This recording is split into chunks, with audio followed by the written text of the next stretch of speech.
Wanted to take a couple minutes today to introduce you to my newest revolver. Now, a video I put out last month, I gave you a very brief glimpse of this, but I wanted to go a little more in-depth tonight. This is a Smith & Wesson model 629-6, and they call it the Deluxe. And it is chambered in .44 Magnum. This is a beautiful revolver and just feels really good in the hands. Now, I am a firm believer that a man cannot own too many .44s. I already own a .44 lever action carbine. I own a 6.5 inch model 29, and I've got a Charter Arms Bulldog, but I was in the market for another one. And I was looking at this one, and I was also looking at the Smith & Wesson Performance Center with a 2 5/8 inch barrel. That one has the unfluted cylinder. It doesn't have the flutes in the cylinder. The barrel's just a little bit shorter, and it's got the flat sides on the barrel.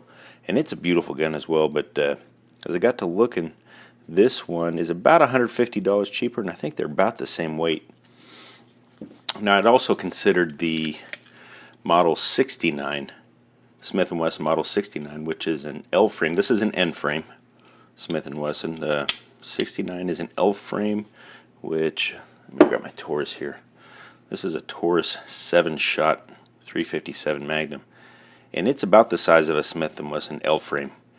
The 69 has a 4 and I think it's 1/4 inch barrel. This is a 4-inch barrel. So a .44 Magnum 5-shot that's about this size and stainless.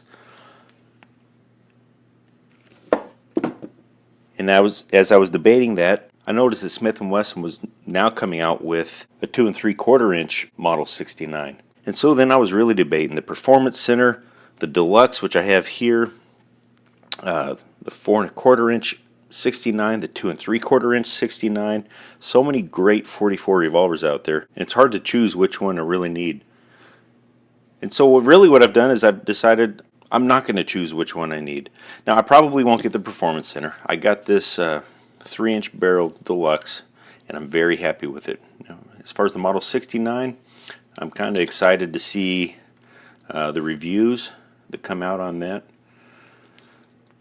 I've seen a few reviews on the 4 1/4 inch barrel, but to be honest with you, both models of 69, both barrel lengths are on my wish list. I'm pretty sure that at some point I will end up with both of them, because again, a man cannot own too many .44s.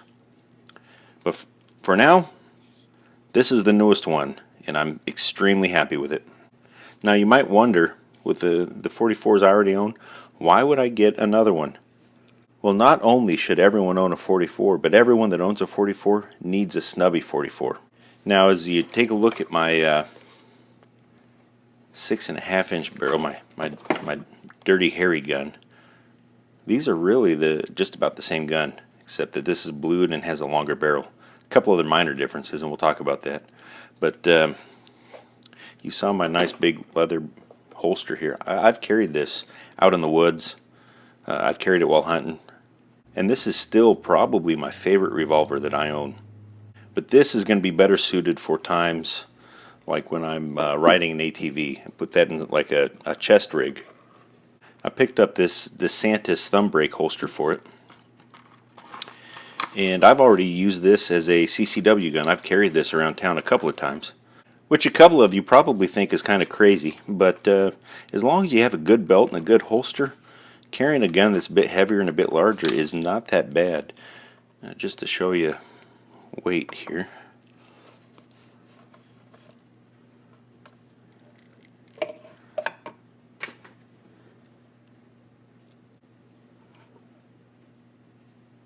I'm showing this revolver coming in just under 40 ounces. And just as a bit of a comparison, that 7-shot 357 Magnum made by Taurus with a 4-inch barrel is almost the same weight.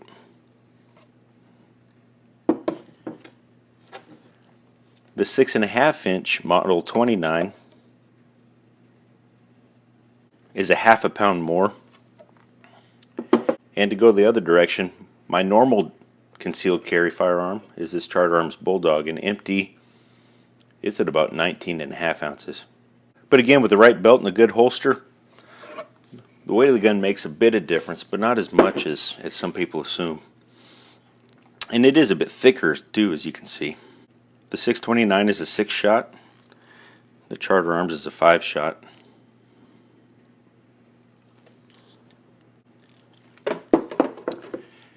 And this won't be my normal daily carry, but I've tried it a couple of times and it worked out just fine.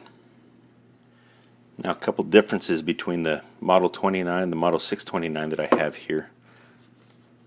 The 629 is a round butt, and the Model 29 is a square butt. The ejector rod on the 629 is shorter than it is on this full-length Model 29. And I haven't had that cause issue for me yet, but it's worth pointing out. Now, when I got this 29, it came with the factory wood grips on it. This is a 29-10, and so it's a fairly modern revolver.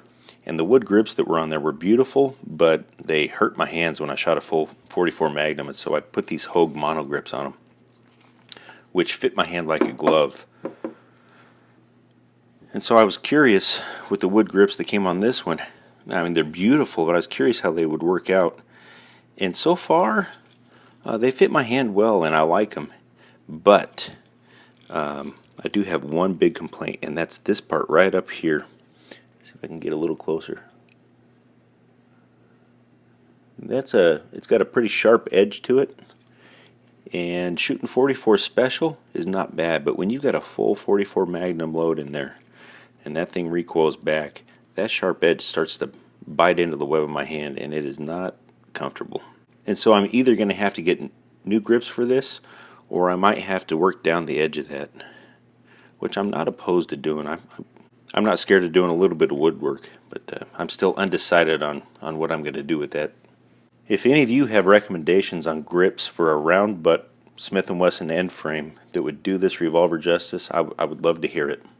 Now, I have not shot this revolver much yet, but I did put a few rounds through it at 44 Special and 44 Magnum, and the recoil is actually not as bad as you might initially assume.